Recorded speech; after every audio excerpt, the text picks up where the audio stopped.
My name is Ankopish, and I want to welcome you to my channel. I have been a journalist for the last 20 years, locally and also working in some other countries. Now, my interest is in current affairs, politics, and public finance. Now, I promised that in this channel, I'll be putting information on all news that I cannot put on TV, in the local TVs or even in the newspapers, because as I informed you in another video, and that's a topic for another day, the Kenyan media is compromised. So let us talk, let us start on the topic for today.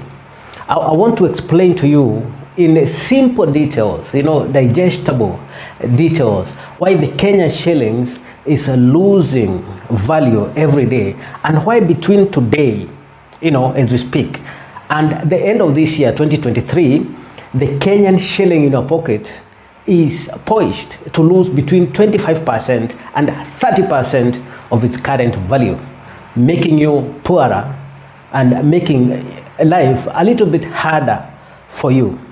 Now, there has been a cascade of events that has been happening, and one event in government or in the economy leads to another event, finally affecting you and your family or our society.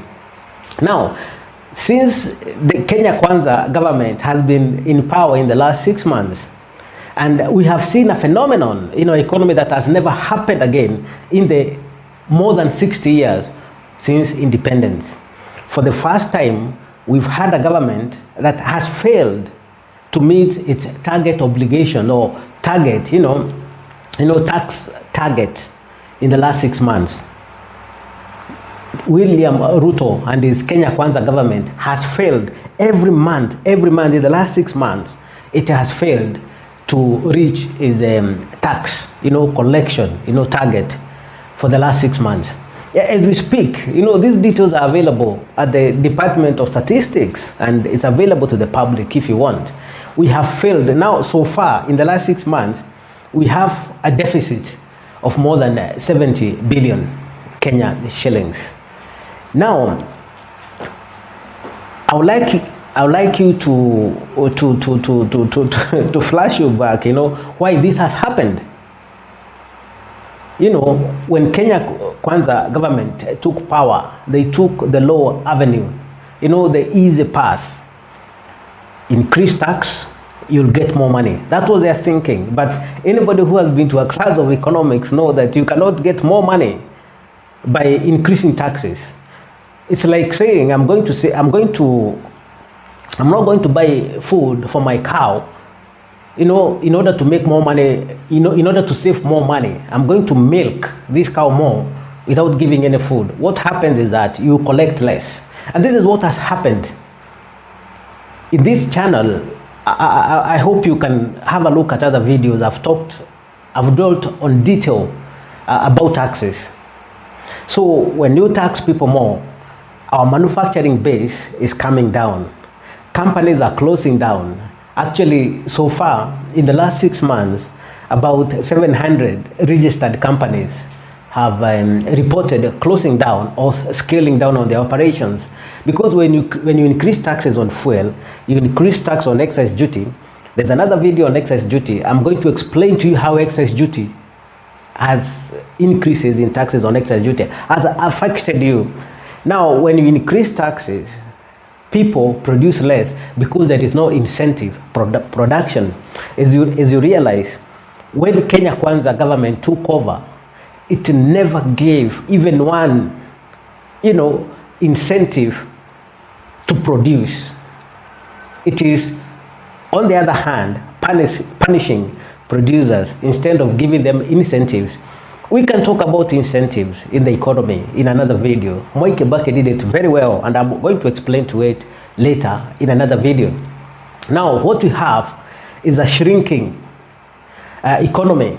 Manufacturers are refusing and actually scaling down on their operations, but we still need goods. So what happens, like in the oil industry, the cooking oil industry, we have cartels who are, for the first time in 20 years, importing cooking oil. That means dollars are going out. We don't have money to pay for for our external debt, because you have to pay in dollars.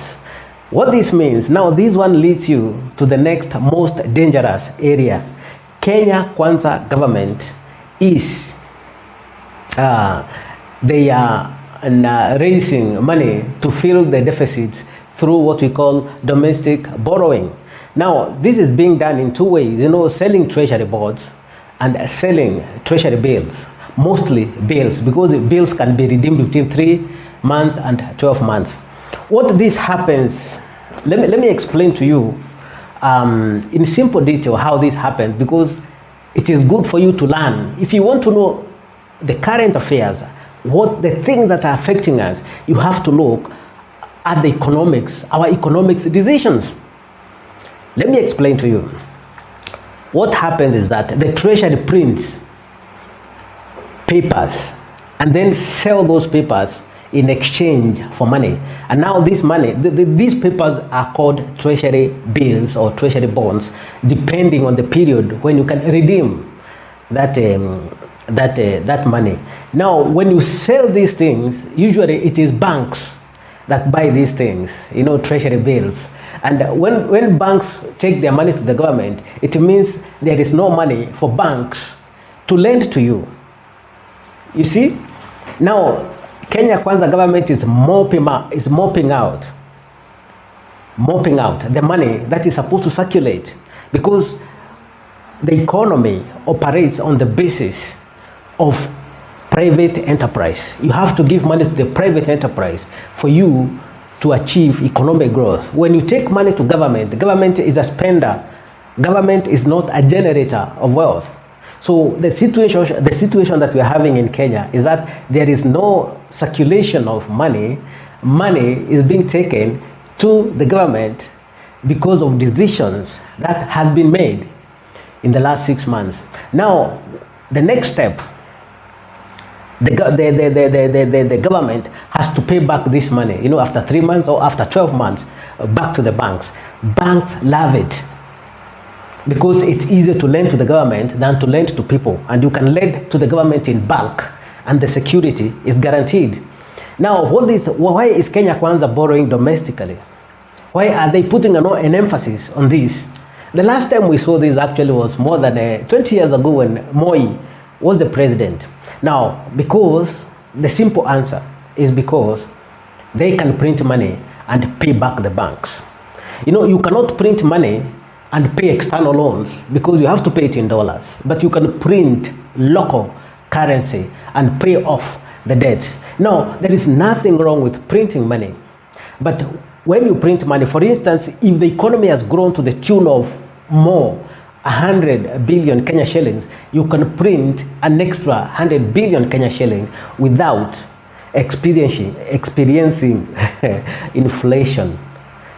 But when you print money to pay off your domestic loans and there is no corresponding growth of the economy, that means the money that you'll be giving out is worthless.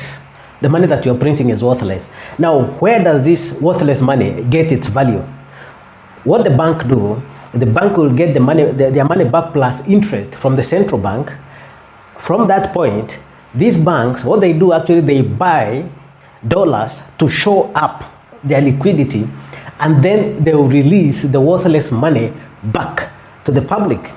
Now, this worthless money gets its value from the money that is already circulating. For instance, if you have 1,000 shillings, this worthless money is going to take some value from that 1,000 shillings that you're having, and within a short time, your money will be worth, your 1,000 shillings will be worth 900 shillings because of the extra money that was printed by the government without corresponding expansion of the economy or in the production area. So we have a slumping economy.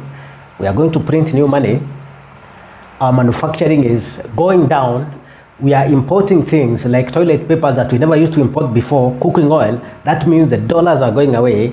This is what is making your money valueless. And by the end of this year, the 1,000 shillings that you have will be worth about 700 shillings. That's economics and you cannot argue with facts. I want to ask you, as I finish, to subscribe to my channel. I'll be giving news every day on those three topics: public finance, on politics, and in current affairs. Stay tuned. Thank you so much.